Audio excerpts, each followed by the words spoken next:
flagging off the distribution of these 20,000 cylinders that will benefit all the counties, for some counties in Kenya, as a contribution to strengthening the primary healthcare system.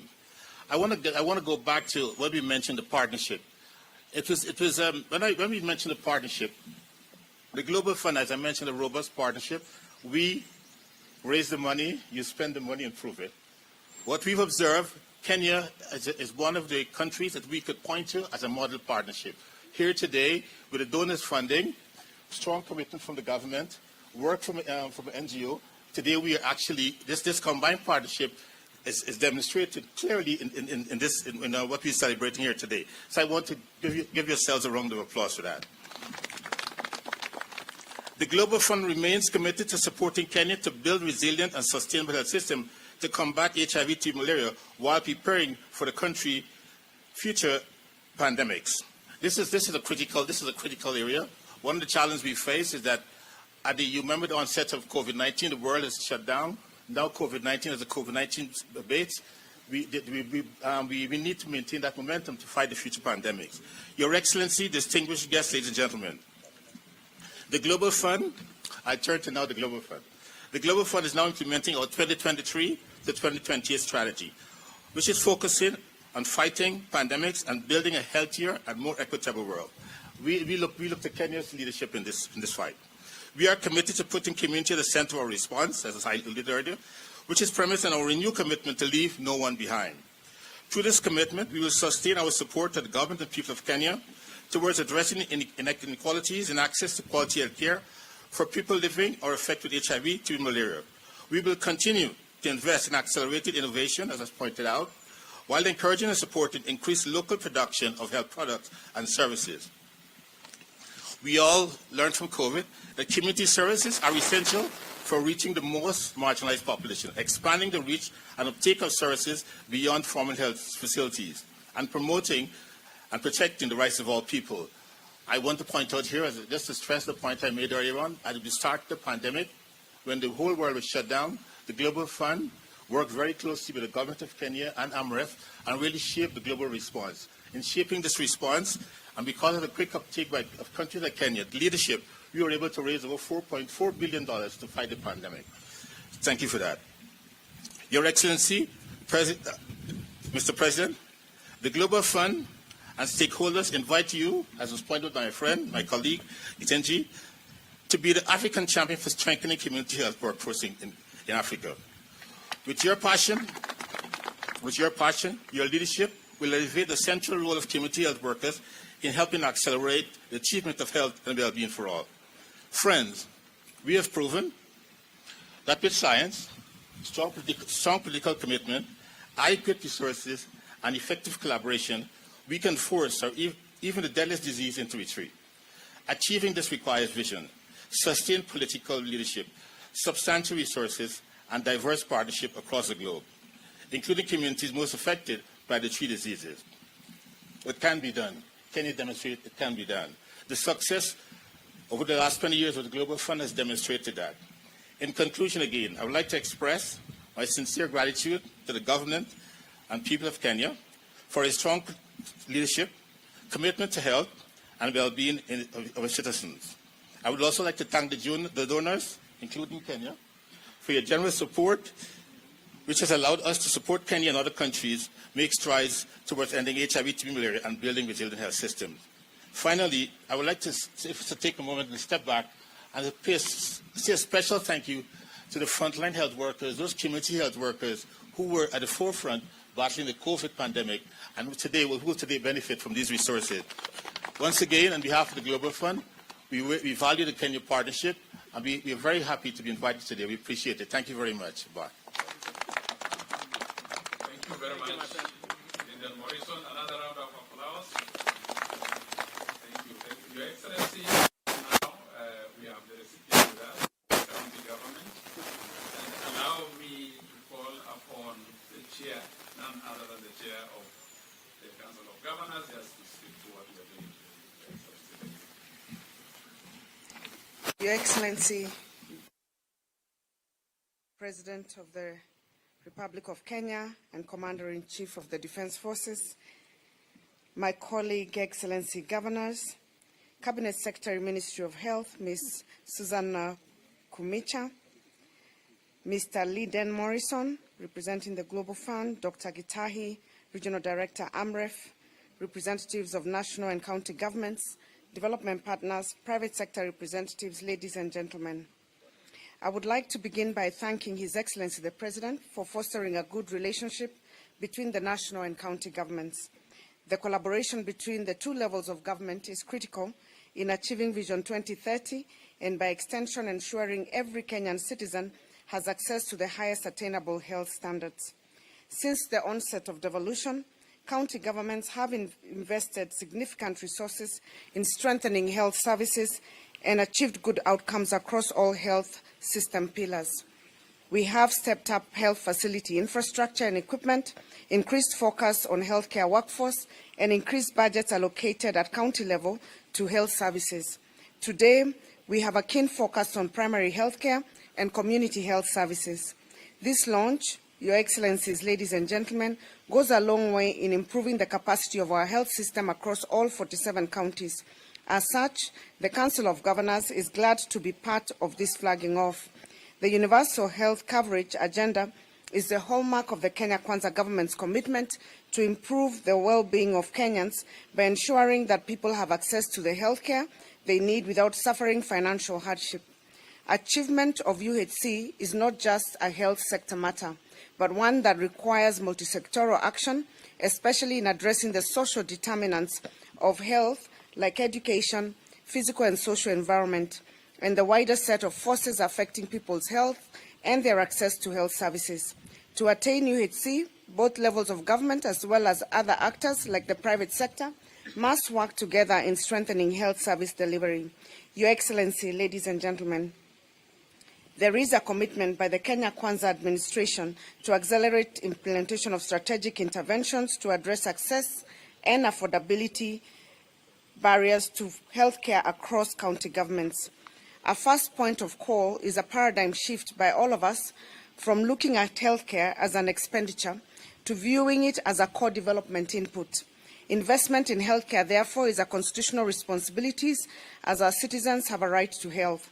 It is against this backdrop and the COVID-19 context that Global Fund, through AMREF, as a principal recipient, allocated additional funding to strengthen the medical oxygen ecosystem in Kenya. We thank the Global Fund and AMREF for these efforts. I would like to note that efficient and reliable supply chains are essential to a resilient health system and central to achieving universal health coverage. Reliable supply financing as well as evidence-informed supply forecasting and procurement processes are critical in ensuring sufficient and timely supplies. In Kenya, the procurement and financing of health commodities is shared between the Ministry of Health, county governments, and development partners. The Ministry of Health and Development Partners finance the procurement of commodities for vertical programs such as HIV, malaria, TB, family planning, while counties procure all other commodities. At this point, I would like to thank AMREF for building a robust supply chain system that has been used to deliver the oxygen ecosystem by the Global Fund. A robust oxygen ecosystem is paramount to not only improving healthcare in Kenya, but also cushioning the country against catastrophic incidences when public health threats strike. Your Excellencies, ladies and gentlemen, despite these notable milestones, there are issues that persistently stifle the progress counties are making in health service delivery. Amongst them are changing disease patterns, health workers' strikes, inadequate staff, especially in specialty and critical care areas, inadequate funding, delayed disbursement of equitable share and conditional grants by National Treasury, and now the raging of pandemics. The oxygen ecosystem grants supported by Global Fund address various health system gaps, which is a step in the right direction. We therefore have drawn lessons from the implementation of this grant, which include the need to improve coordination in the planning, design and implementation of the project. There is also urgent need for formulation of norms and standards for infrastructure and equipment, as well as strengthening procurement and project implementation processes for effectiveness, efficiency, and overall value for money. By addressing these areas, far much more reaching success will be celebrated. Ladies and gentlemen, We know that Kenya is currently in the process of developing the next phase of Global Fund grant. As county governments, we would like to once again propose that the grant have a mechanism where National Treasury sub-grants implementation funding to county governments. This is a request we have put on the table before the Global Fund, the Ministry of Health, and the Treasury to consider, but has not yet been honoured in previous grants. Direct grant funding to county governments will go a long way in enhancing service delivery and building sustainability, especially at this point in time when donor funding is reducing. Finally, ladies and gentlemen, Your Excellency, allow me to confirm that county governments are ready to receive these oxygen cylinders and remain fully committed to providing the highest quality of health services. I thank you all. Thank you. Please give Her Excellency another round of applause for that commitment is given on behalf of the other governors. Your Excellency, at this particular juncture, just allow me to welcome our able Cabinet Secretary to invite you on stage. Thank you, Your Excellency. Thank you very much for accepting to flag off the cylinders today. Your Excellency, pre-COVID, our public health infrastructure for oxygen was suboptimal. And Your Excellency, COVID exposed our nakedness in terms of oxygen infrastructure. And I really want to thank Global Fund very sincerely through their implementing partner AMREF that has today given us the total ecosystem. And I want to thank AMREF for thinking this through, that you are not just giving us cylinders, but you have thought about the end-to-end need in terms of oxygen, that we are going to have the plants, the oxygen plants, that we are going to have the oxygen tanks, and finally to have the cylinders. So I really want to thank you, Emre, for that. Your Excellency, we are now in the phase of implementing our universal health coverage that we promised in our manifesto. And I want to thank you, Your Excellency, for the guidance that you have given us so far. And we are now in the assessment stage, where we are assessing the infrastructure of health throughout the country. And I want to thank Global Fund again, because now when we go to do our assessment for the infrastructure for oxygen, we are going to tick that box, because today we have seen the cylinders. Your Excellency, I want to thank you very much, and I want to assure you that we are on course in implementing our universal health coverage through the pillars that we have identified. And we are in discussion with the Council of Governors, and we have agreed that moving forward, this process shall be consultative, and we are going to reach out to them so that we ensure that in implementing this, it does not fail the third time. It is now my humble duty to invite you, Your Excellency, the President, to come and flag off the 20,620 oxygen cylinders. Thank you very much, and welcome, Your Excellency.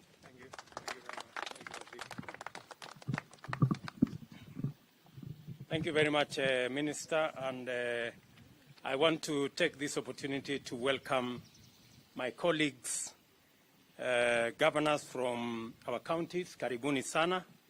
Thank you for responding to our invitation, together with the Global Fund and AMREF, our partners, who, because of their effort and the partnership that exists between the Government of Kenya and these global players, we have this function today, a very important function.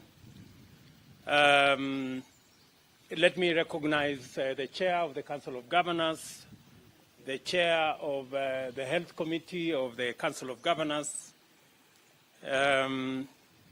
Lyndon Morrison, our good friend from the Global Fund, Dr. Githinji Kitahi, again, thank you for your wonderful speech. The Kenya Coordinating Mechanism members, governors who are present here, distinguished ladies and gentlemen. This afternoon,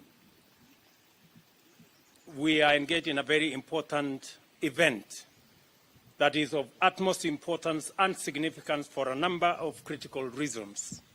The most important is, of course, the fact that every intervention in the provision of health care to the people of Kenya is of fundamental importance to the government and the people of Kenya. Our commitment goes beyond the traditional delivery of health services as a public good. The provision of universal health comes out of the recognition of the singular opportunity to intervene radically and make healthcare inclusive, accessible, affordable, and of very good standard. A healthy nation is a foundational constitutional expectation, and the right to the highest attainable standards of health is an entitlement of every citizen. Further, low access and inadequate access to health care facilities due to inadequate infrastructure and high costs has subjected many people to great suffering. Frequent illness deprives many people of the ability to fully pursue the opportunities of life, including education and gainful employment, and even leads to loss of life in some cases. Medical expenditure is also a notorious driver of poverty, robbing countless households of incomes and savings. Our universal health care commitment is therefore an integral component of the bottom-up transformation agenda. This agenda is radical because it commits to deliver bold and ambitious undertakings in the face of economic and geopolitical challenges in the context of the post-pandemic recovery. Consequently, it has become imperative to augment traditional governance with innovation and a strong measure of imagination for service delivery to meet the needs of a new but also a difficult moment.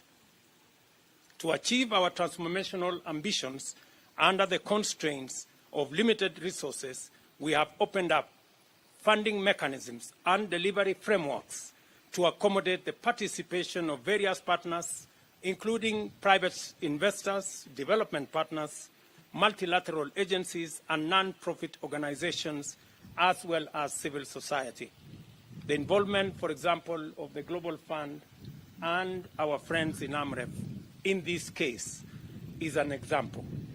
At the moment, significant programs and projects under our plan have been undertaken under the public-private partnership framework. Our affordable housing pillar, for example, is primarily going to be delivered using the PPP model. We also have bilateral partnership agreements to execute several important programs and projects in conjunction with friendly multilateral partners and governments. In addition, multilateral partners and multilateral organizations and development institutions have come on board to undertake critical projects in many sectors throughout the country. You heard the representative of Global Fund mention that we deliberately decided to increase our contribution to the Global Fund from $6 million every 3 years to $10 million because we want to create the partnership with other development partners and multilateral organizations to be able to support the delivery of our commitments as a government. I cannot sufficiently emphasize the magnitude of positive change we have achieved, the opportunities we have identified, and the potential to do much more and much better than earlier projected, thanks to our policy shift to partnerships as effective project implementation and service delivery frameworks. There is no better way of driving this vital point home than this event. Through a close and strong partnership with Global Fund, Kenya entered into effective engagement with other governments, civil society, the private sector, and affected communities, which enabled us to register remarkable progress in improving public health. As has been mentioned by the representative, apart from these 20,000 cylinders, we have a whole 5 billion shilling other projects that will be in the health sector that will support our push to every citizen to have access to health. In particular, the partnership we have fostered with Global Fund has contributed hugely to our country's tremendous progress in combating 3 of the most devastating diseases, HIV and AIDS, tuberculosis, and malaria. By investing more than $1.8 billion in the past 2 decades in strengthening of health service delivery, infrastructure, and community systems, the Global Fund has facilitated high-impact strategic health programs in our country. More specifically, there has been a 67% decline in AIDS-related deaths since 2013, 85% success in treatment of TB, and a major drop in national malaria prevalence from 8% in 2015 to 6% in 2020. Currently, the Global Fund grants to Kenya for 2021-2024 amounts to $441 million.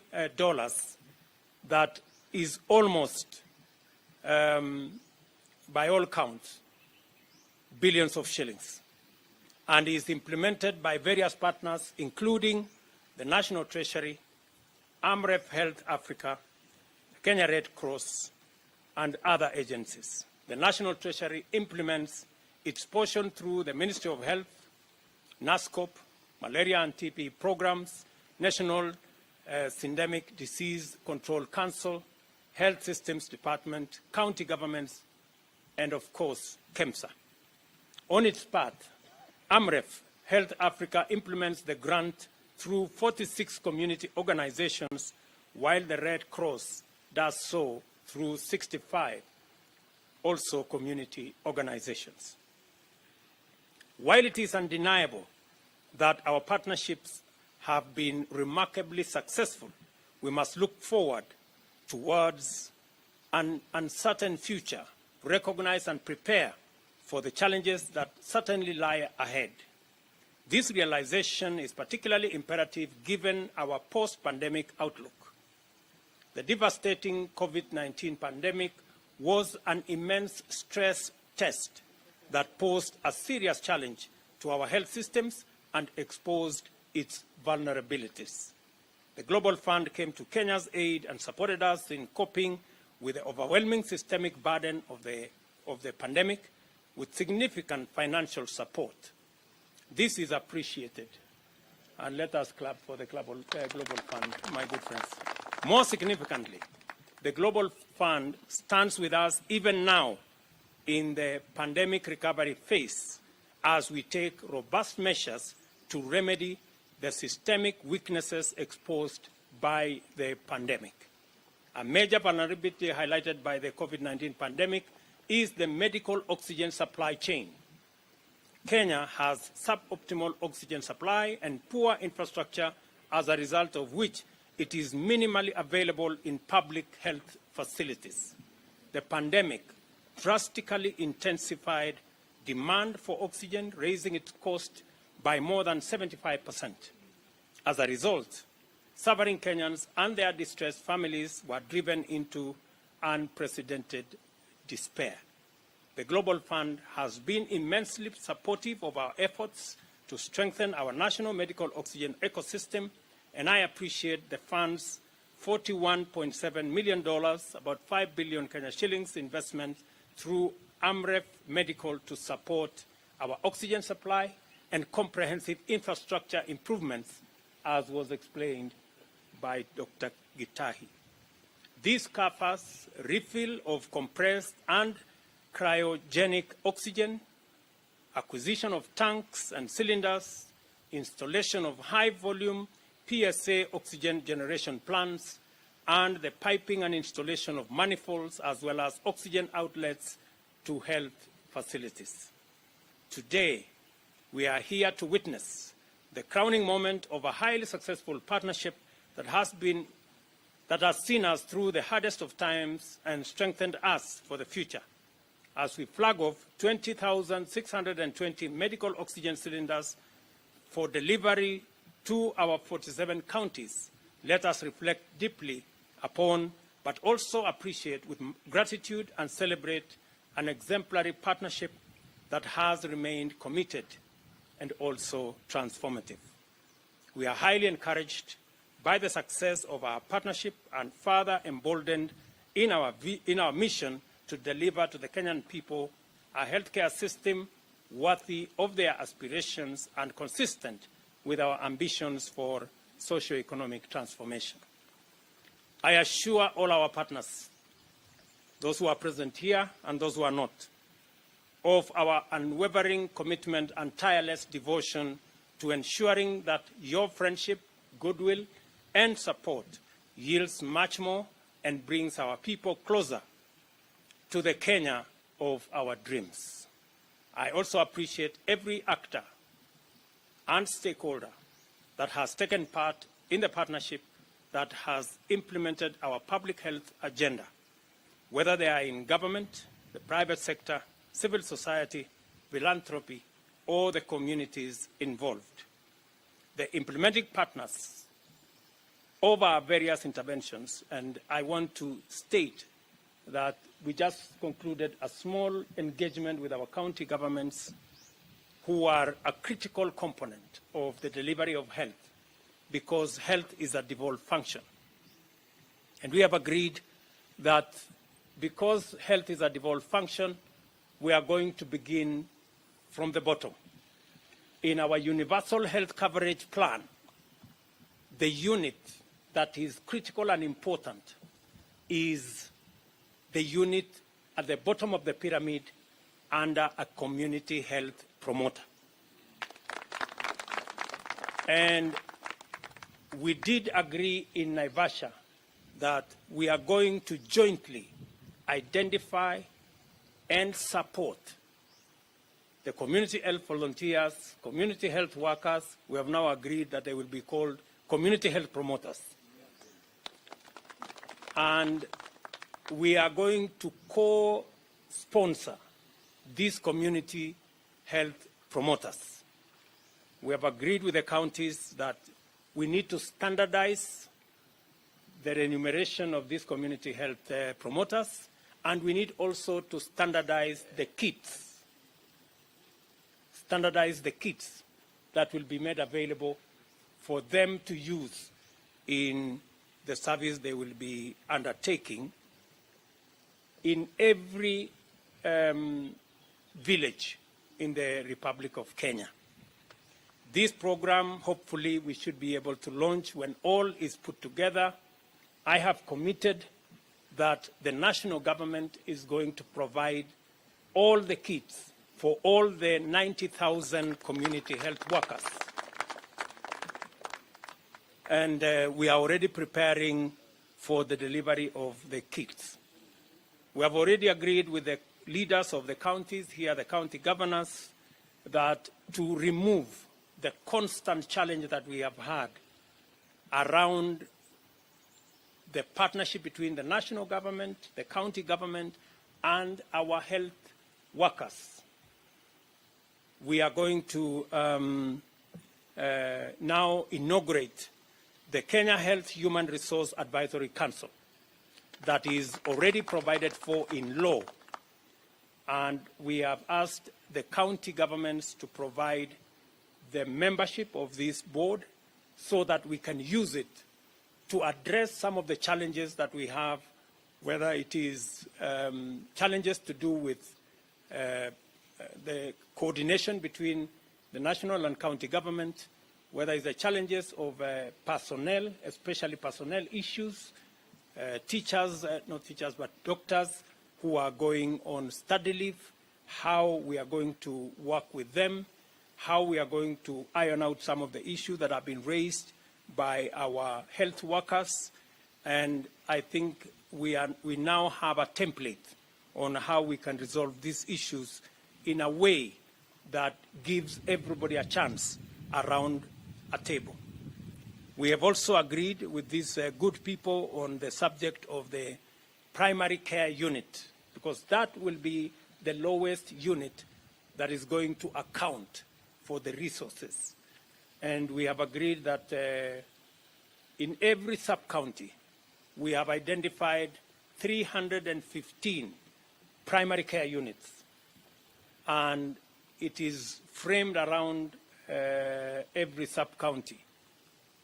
We've asked the counties under the leadership of our governors to identify additional stakeholders to bolster that team, so that the team that exists at the moment of the sub-county health committees, that we increase it by bringing on board a representative of the health facilities that are run by faith-based institutions, health facilities, another representative of health facilities that are run by the private sector, a third person to represent the community, and the counties will provide a forum where the community can elect a person who is going to be in that committee, and also our development partners, maybe like Global Fund, maybe like AMREF, maybe the others who are players in different counties, that they do also provide a representative in that health committee, so that we can have a committee that can assist us to drive the universal health plan. We have agreed with these good people, the leaders of the counties, that this time round we must get it right. And we cannot afford to have a misstep this time round. There's been 2 previous attempts on universal health coverage. This is the time we must get it right. I also want to appreciate Global Fund for the grants, also deserve very special appreciation. We expect uncompromising accountability, good measure of transparency, and proper utilization of the resources that have been put at our disposal. Finally, ladies and gentlemen, I would like to say a very special thanks to you, the Global Fund, for the commitment to improve healthcare in Kenya. A very special thanks to our governors for the contribution that you are making in this health space. And together, we have come far, and together, I am sure we will be going places. Receive our message of gratitude and best wishes from all of us, and we look forward to making further progress with Global Fund and with our friends in AMREF. Asanteni sana. God bless you. Thank you very much. Tutakutana huko mbele. Sindio? Yes, I'll request that we just take 2 steps back to allow the track to be flagged off, as we now give His Excellency the opportunity and the chance to do the flagging off. There we go.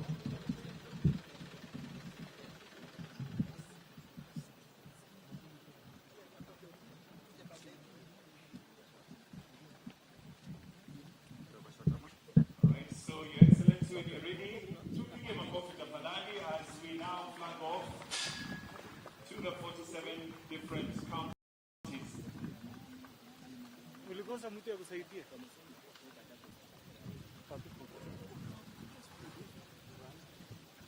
Alama alisema ikue tu hapo.